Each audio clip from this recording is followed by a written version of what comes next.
সবচাইতে বেশি অত্যাচার করেছিল যে অফিসারটা, ওর নাম হচ্ছে আসাদুজ্জামান। আসাদ, আসাদ মানে কি? সিংহের মতো আসতো, চোখ আমার বেঁধে নিত আগে। এরপরে ঘরের ভেতরে মাটির নিচে নিয়ে ওই যে সমস্ত জিনিস দিয়ে নখ তোলে ওইগুলো নিয়ে এসে চোখ খুলে বলতে, দেখেন আমরা এগুলো দিয়ে পা হাতের নখ তুলি, যে ভোরও তুলে ফেলি।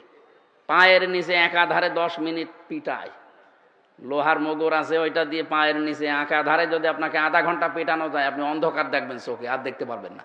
কারণ ওদের ট্রেনিং দেওয়া আছে তো কোন কোন জায়গায় মারলে কি কি বলে।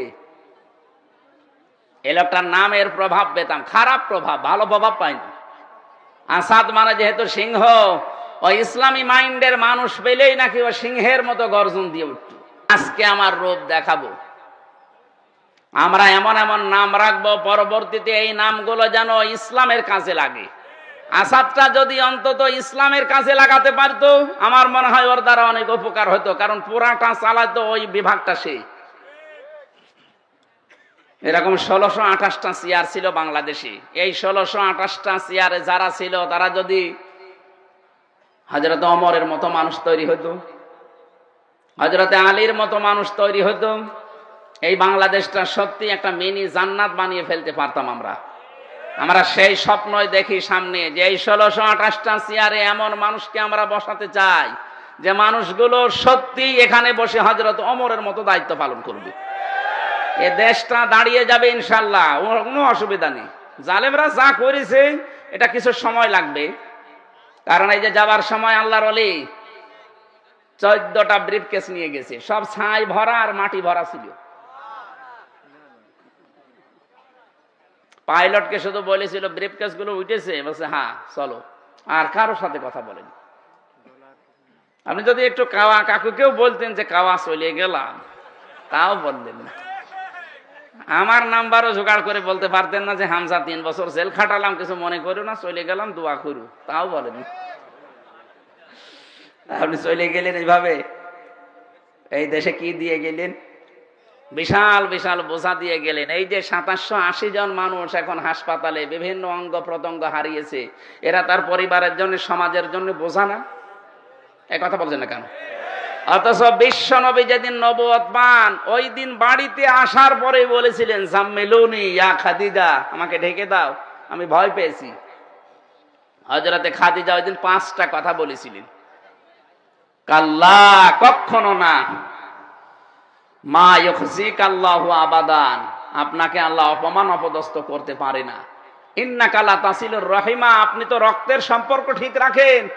এই হাদিস থেকে প্রমাণ হয় যারা আত্মীয়তার সম্পর্ক ঠিক রাখে তাদের মনের ভেতর থেকে আল্লাহ যত রকমের ভয় আছে সব দূর করে দেয়। আর আমরা যত রকমের সম্পর্ক সবগুলো কাট করি, আত্মীয়তার সম্পর্ক বলেন, রক্তের সম্পর্ক বলেন, আরো বাকি যে সম্পর্ক আছে সবগুলো আর আমরা কাটছাট করি। এই জন্য যত ভয় আমাদের ভেতরে আল্লাহ ঢুকিয়ে দেয়। এক কথা বলছেন না কেন?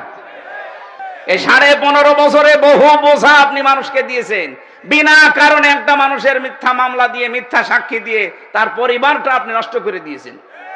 আপনাকে আল্লাহ এখন ভয় দেখাবে না? কত রকমের ভয় আপনাকে আল্লাহ ঢোকাবে আপনি জানেন? কিচ্ছু জানে না। একটা মানুষ ঘরে ঘুমিয়ে আছে, ঘুম থেকে উঠে দেখছে থানা হাজতে। কি গো, তুই গাছ কেটেছিস? কখন? স্বপ্নে। এইটা কি বানিয়ে বললাম না এরকম হয়েছে? আমারে তুলে নিয়ে গেল আমার বাড়ির 2 তলা থেকে, আর পরের দিন পেপারে দিয়ে দিল যে ওনারা আমরা চড়হাস থেকে ধরেছি। ডাহা মিথ্যা কথা। যে মামলা দিয়েছিল ও শয়তানও বিশ্বাস করে না।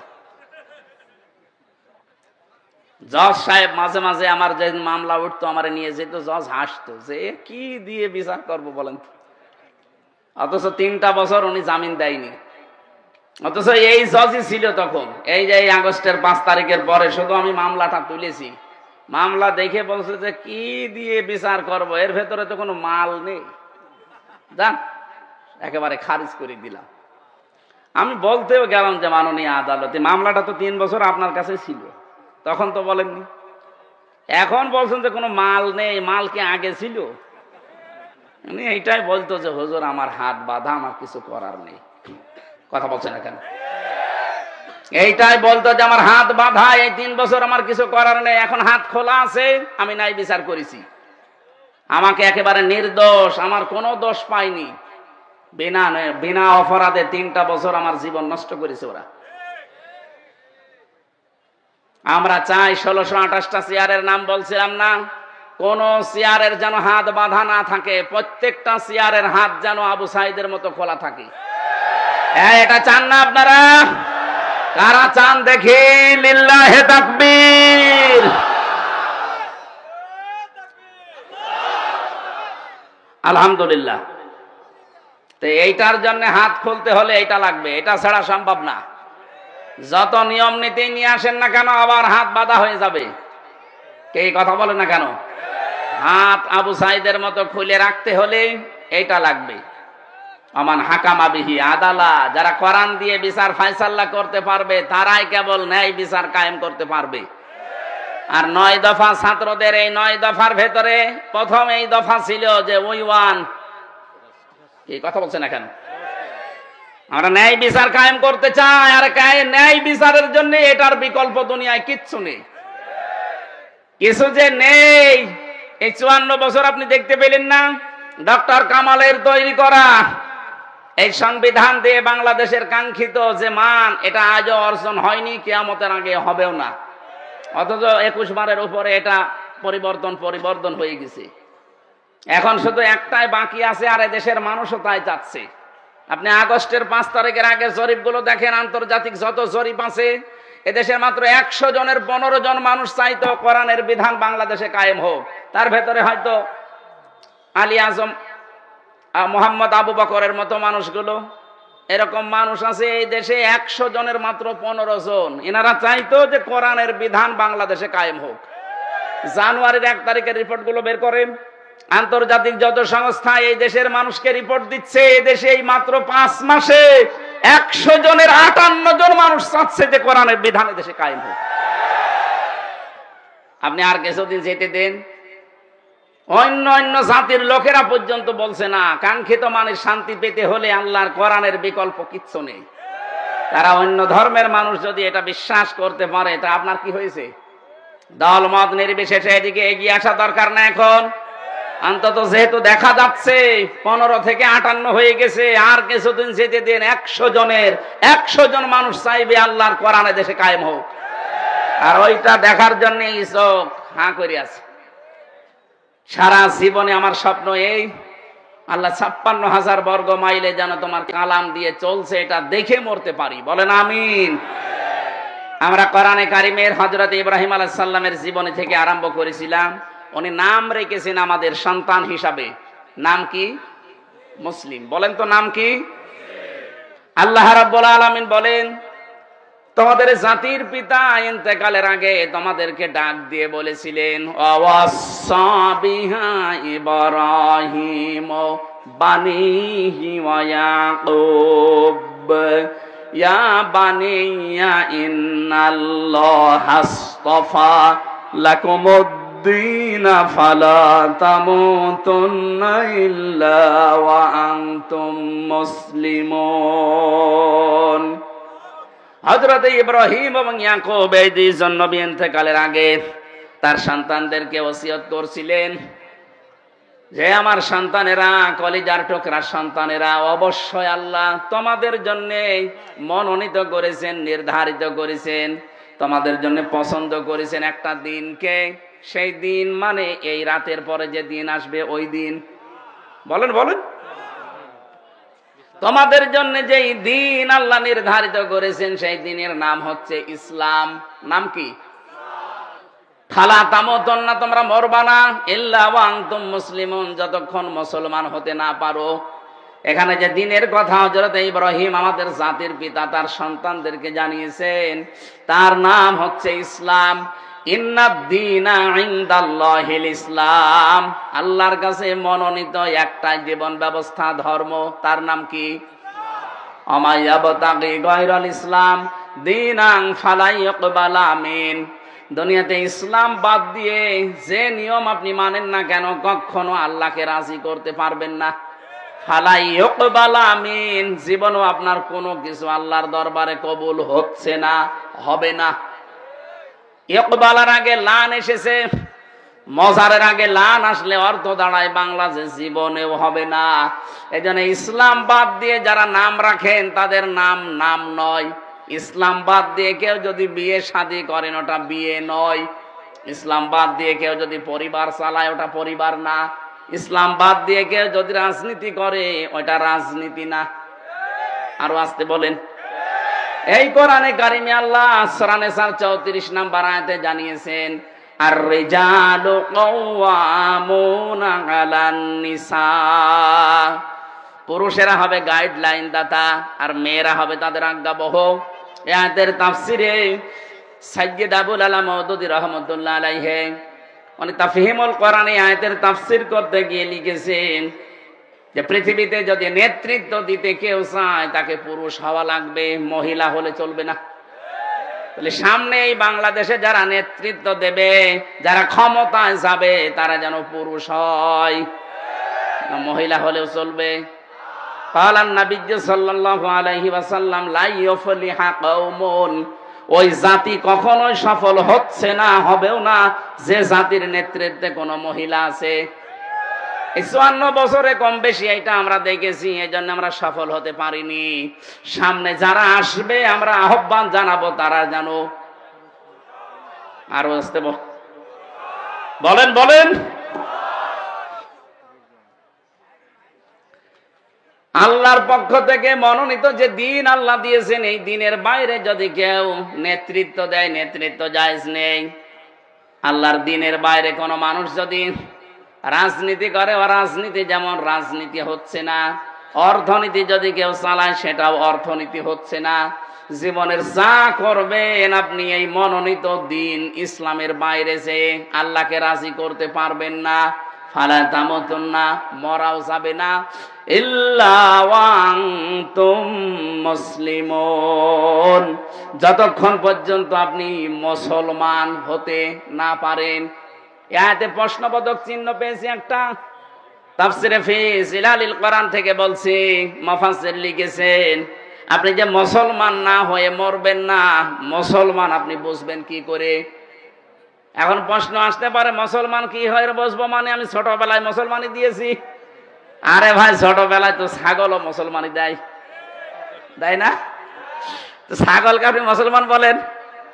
কোরআনেতে আয়াতের ব্যাখ্যা আছে সূরা বাকারার 208 নম্বর আয়াতে, ওয়াদখুলু ফিস সিলমি কাফা, তোমরা ইসলামে পরিপূর্ণভাবে প্রবেশ করো। তাহলে পরিপূর্ণভাবে যে আমি ইসলামে প্রবেশ করেছি এর চিহ্ন কি? কোরআন শরীফ থেকে আমি শোনাচ্ছি, যদি 5টা বিষয় আপনার জীবনে আপনি দেখতে পান যে 5টা বিষয় আমার ভেতরে আছে, তাহলে আপনি বুঝে নেবেন যে আমি ইসলামে পরিপূর্ণ প্রবেশ করেছি। 1 নাম্বার, আপনি আত্মসমর্পণকারী হবেন। কার কাছে? আমাদের জাতির পিতা এটা করে দেখিয়েছেন। ইযে ক্বালা লাহু রাব্বুহু আসলিম ক্বালা আসলামতু লিরাব্বিল আলামিন। বলেন আল্লাহু আকবার। উনি গাছের মাথায় বসে কোড়াল দিয়ে কাঠ কাটছিলেন। আল্লাহ বলেন আত্মসমর্পণ করে ইব্রাহিম। তিনি বলেন এখানে কি করে? বলে খাতনা করো। গাছের মাথায় কোড়াল দিয়ে খাতনা করে তিনি বললেন আসলামতু লিরাব্বিল আলামিন, মহাবিশ্বের পালনকর্তা আল্লাহর কাছে আমি আত্মসমর্পণ করলাম, সারেন্ডার করলাম, আমার নিজের বলতে আর কিচ্ছু নেই। যেই লোকটা মুসলমান দাবি করবে যে আমি পরিপূর্ণ ইসলাম মানতে চাই, তার নিজের সে আর কিছুই থাকবে না। যা আল্লাহর কথা সেইটাই তার কথা। কথা বলেন না কেন? আজকে একজন আমার কাছে দেখা করলো, উনি বামপন্থী রাজনীতি করতেন আগে। আপনার একটা আলোচনা শোনার পরে আমি আজ 2 মাস আগে তাওবা করে একেবারে ইসলামে চলে এসেছি। এখন আমার আর নিজের বলতে কিছু নেই, আল্লাহর যে কথা আমার ওই কথা। এইটাই তো 1 নাম্বার, এইটাই দরকার। আপনাকে 1ম নাম্বারে আল্লাহ বলতে বলেছেন এই জন্য, কুল ইন্না সলাতি ওয়া নুসুকি ওয়া মাহইয়ায়া ওয়া মামাতি লিল্লাহি রাব্বিল আলামিন। হে নবী, আপনি বলেন যে আমার নামাজ, আমার কোরবানি, আমার বেঁচে থাকা, আমার মরে যাওয়া সব আমি আল্লাহর জন্য দিয়ে দিলাম। তাহলে আত্মসমর্পণ যদি আপনি সব জায়গায় করতে পারেন, আপনি বুঝবেন যে ইসলামে আপনি প্রবেশ করেছেন। 2 নাম্বারে আপনার আকীদা হওয়া লাগবে শুদ্ধ। কি বললাম? এইটা নিয়ে সারা বাংলাদেশে গন্ডগোলের শেষ নেই। এক দল আর এক দলকে খালি ফতোয়া দিতে আছে যে ওর আকীদা ঠিক নেই। আরে ভাই, আকীদা ঠিক কোনটা ওইটাই তো আমি বুঝি না।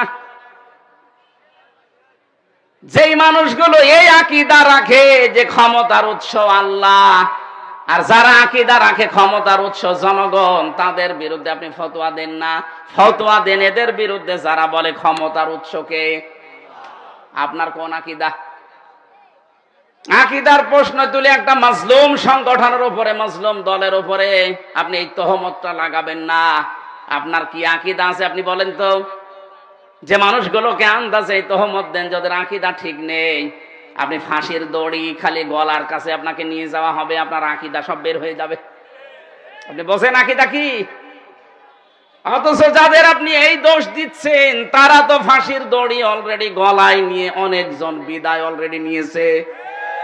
আপনার ভেতরে কয়জন আছে যে ফাঁসির দড়ি না শুধু ফাঁসি হবে কথা শুনে আপনার আকীদা পাল্টিয়ে যায়?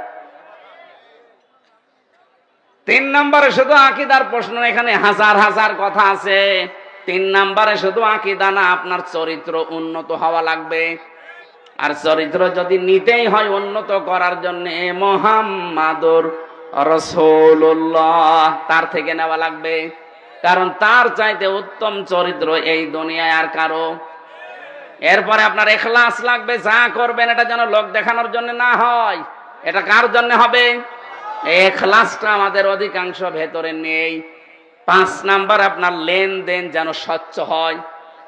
এটা অনেক ভালো মানুষ দেখতে মনে হয়, এত বড় বড় পাগড়ি মাথায় দিয়ে দাঁড়িয়ে রেখে রাস্তা দিয়ে হেঁটে গেলে মনে হয় যে জিবরাইল হেঁটে যাচ্ছে, অথচ লেনদেন ঠিক নেই।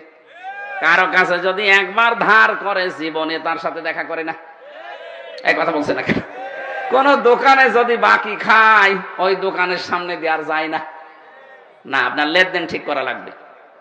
এই 5টা বিষয় যখন আপনি দেখবেন যে হ্যাঁ আমি মেনে চলতে পারছি, 1 নম্বরে আত্মসমর্পণ আল্লাহর কাছে, 2 নাম্বার আপনার ইখলাস লাগবে, 3 নম্বরে আকীদা বিশুদ্ধ হওয়া লাগবে, 4 নম্বরে চরিত্র হওয়া লাগবে উন্নত, 5 নাম্বার আপনার লেনদেন স্বচ্ছ চলবে। আপনি তখন বুঝবেন যে আপনি ইসলামে পরিপূর্ণভাবে প্রবেশ করেছেন। আমি যে কথা বলতে চাচ্ছিলাম, আমাদের নবী, আমাদের জাতির পিতা ইব্রাহিম আলাইহিস সালাম তার সন্তানদেরকে যে আদেশ দিয়েছিলেন, আল্লাহ রাব্বুল আলামিন আমরাও যেহেতু তার সন্তান দাবি করি, আমরা ইব্রাহিমের সন্তান না? নাকি এই যে নতুন জাতির পিতার সন্তান? না, এটা তো বানানো। আর আমাদের যেটা ওটা বানানো না, আল্লাহ নিজে বানিয়ে পাঠিয়েছেন। সুবহানাল্লাহ বলতে পারেন নাই? এমনি এমনি বানিয়েছে।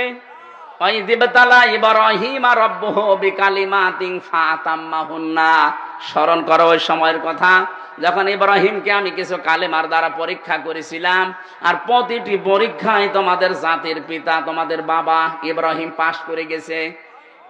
এখানে আমি 9টা পরীক্ষার কথা পেয়েছি, আর অন্য আয়াতে পেয়েছি 41টা। সব মিলে আমাদের জাতির পিতাকে আল্লাহ 50টা পরীক্ষা করেছিলেন পুরা জীবনে। সুবহানাল্লাহ বলতে পারেন নাই? বলেন তো, বাবাকে যদি আল্লাহ 50টা পরীক্ষা করে, সন্তান হিসাবে আমাদের 2-4টা পরীক্ষা আসবে না? ক্বালা ইন্নী জাইলুকা লিন-নাসি ইমামা, আল্লাহ পাক বলেন, হে ইব্রাহিম, এই পরীক্ষাগুলোতে পাশ করার কারণে আমি তোমাকে মানব জাতির ইমাম বানিয়ে দিলাম। উনি বলেছিলেন, ক্বালা ওয়া মিন যুররিয়াতি, হে আল্লাহ, নেতৃত্ব দেওয়া, ইমাম হওয়া, নেতা হওয়া, এটাকে আমি একা নাকি আমার সন্তানাদি যারা আছে তারাও পাবে? এটা আল্লাহ পাক বলেন পাবে, তবে লা ইয়ানালু আহাদিজ জালিমিন। ইয়ানালু মুজারে, বর্তমান, ভবিষ্যৎ, প্রেজেন্ট, ফিউচার। আহাদিজ জালিমিন, জালেমদের প্রতি আমার কোনো অঙ্গীকার নেই। আয়াত দিয়ে প্রমাণ হয় জালেমদের জন্য রাজনীতি করার নেতা হওয়া জায়েজ নেই। অথচ এই দেশে যে যত বড় জালেম হয় সে তত বড় নেতা হয়। এখন থেকে আর এটা হবে না ইনশাআল্লাহ। কথা বলেন না কেন? এখন থেকে আর কোন জালেম নেতৃত্বে আসতে পারবে না। ইব্রাহিম নবীকে আল্লাহ 50টা পরীক্ষা করেছিলেন, পুরা কোরআনে আছে ওই 50টা পরীক্ষা। তার ঈমান সম্পর্কে আল্লাহ 10টা পরীক্ষা নিয়েছেন, সূরা আনআমের ভেতরে আছে। 69 নম্বর আয়াত থেকে শুরু করে প্রায় 10টা আয়াতে আছে ওই পরীক্ষাগুলো। তার আমল বা কাজ সম্পর্কে আল্লাহ পরীক্ষা নিয়েছেন 30টা। সূরা তাওবা 111 নম্বর 12 নম্বর আয়াতে আছে 10টা। সূরা মুমিনুরের 1 থেকে 11 নম্বর আয়াত পর্যন্ত আছে 10টা। সূরা আহজাবের 35 নম্বর আয়াতে আছে 10টা। এই 30টা, ওদিকে 10, এদিকে 30, 40। আর তার নিজের স্বভাব, এই স্বভাব নিজের শরীর এবং মাথা থেকে শুরু করে পা পর্যন্ত এর ভেতরে নিয়েছেন পরীক্ষা 10টা। এই সব মিলে আমি পুরা কোরআনের হাদিসের ভেতরে পরীক্ষা ওনার জীবনে পেয়েছি 50টা। আল্লাহ পাক 50টা পরীক্ষা নিয়ে তিনি একটাতেও ফেল করেননি, প্রত্যেকটাই পাশ করে গেছেন। আমরা তার সন্তান হিসাবে এরকম পরীক্ষাগুলো যদি সামনে আসে আমরাও পাশ করার চেষ্টা চালাবো ইনশাআল্লাহ। আমি আর আগাতে পারছি না, কালকের মাহফিলটা অনেক দূরে, চট্টগ্রাম, দিনের বেলা তো এই জন্য এখনই যাওয়া লাগবে, 12টা বেজে যাচ্ছে। আগামীতে আসলে আমি আরো ব্যাখ্যা করে কথা বলবো ইনশাআল্লাহ। আল্লাহুম্মা আমিন। লা ইলাহা ইল্লা আনতা সুবহানাকা ইন্নী কুনতু মিনাজ জালিমিন। আল্লাহুম্মা ইগফিরলি ওয়ারহামনি ওয়াহদিনি ওয়াআফিনি ওয়ারযুকনি ইয়া রাব্বাল আলামিন। আল্লাহ তাআলা কোরআনে কারীম শোনার জন্য আমরা যারা চাতক পাখির মতো বসেছিলাম, আমরা যেভাবে আরম্ভ করেছিলাম, এখনো কয়েক ঘন্টা আমরা কথা বললে কেউ চলে যেত না, কিন্তু চারিদিক থেকে তাকিয়ে আমি শেষ করে দিয়েছি। যতটুকুই বুঝলাম আমাদের জীবনে তুমি আমল করার তৌফিক দাও। সওয়াব যদি দিয়েই থাকো আল্লাহ, কোটি কোটি গুণে বাড়িয়ে দাও। কিয়ামতের দিনে সুপারিশ করবে আমাদের জন্য, নবীর রওজায় পৌঁছিয়ে দাও। রব্বুল আলামিন এই মাদ্রাসা যিনি কায়েম করেছিলেন, প্রতিষ্ঠা করেছিলেন ডক্টর মাওলানা মোজাম্মেল হক, এলাকার যাদেরকে সাথে নিয়ে নবীর এই ঘর এবং তোমার ঘর মসজিদ এখানে যারা কায়েম করেছে, আল্লাহ কিয়ামত পর্যন্ত এদেরকে তুমি সহি সালামতে রাখো। যারা ইন্তেকাল করেছে মাফ করে দাও, যারা জীবিত আছে আল্লাহ তুমি হামে ও নাসির হয়ে যাও। এ মাহফিলের সম্মানিত সভাপতি তোমার বান্দা জনাব হাফিজুর রহমানকে কবুল করো। প্রধান অতিথি, বিশেষ অতিথি যারা এসেছে, সম্মানিত মা বোন যারা বসে আছে, এদেরকে খাদিজাতুল কুবরার মতো বানিয়ে দাও। আমার প্রাণ প্রিয় প্রতিষ্ঠান ইসলামী বিশ্ববিদ্যালয়ের অনেকগুলো শিক্ষক এখানে বসে আছে। আল্লাহ তাআলা আমার মাথার এই তাজগুলোকে তুমি হায়াতে তাইয়্যিবা সিহাতে কুল্লিয়া দিয়ে দাও। এলাকায় মাটির নিচে যারা ঘুমিয়ে আছে, কোরআনের ইজ্জতে তাদের মাফ করে দাও। আল্লাহুম্মা ইগফিরলি ওয়ারহামনি ওয়াহদিনি ওয়াআফিনি ওয়ারযুকনি ইয়া রাব্বাল আলামিন। প্রশাসনের যে ভাইরা এসেছেন, আল্লাহ তাআলা এদের এই দায়িত্বটা আজকে তুমি ইবাদত হিসাবে কবুল করো। ঝিনাইদহ জেলার ডিসি, এসপি, টিওনো, এ থানার সম্মানিত ওসি সহ যত পুলিশ সদস্য ভাইরা জেলায় কাজ করছে, আল্লাহদের বাবা মা আত্মীয় স্বজন ছেড়ে যারা দেশ এবং দশের দায়িত্ব পালন করে, তুমি হামে ও নাসির হয়ে যাও। বারাকাল্লাহু লানা ওয়া লাকুম ফিল কোরআনিল আযীম। মরণ আসলেই যেন আমরা পড়তে পারি লা ইলাহা ইল্লাল্লাহু মুহাম্মাদুর রাসূলুল্লাহ। আসসালামু আলাইকুম।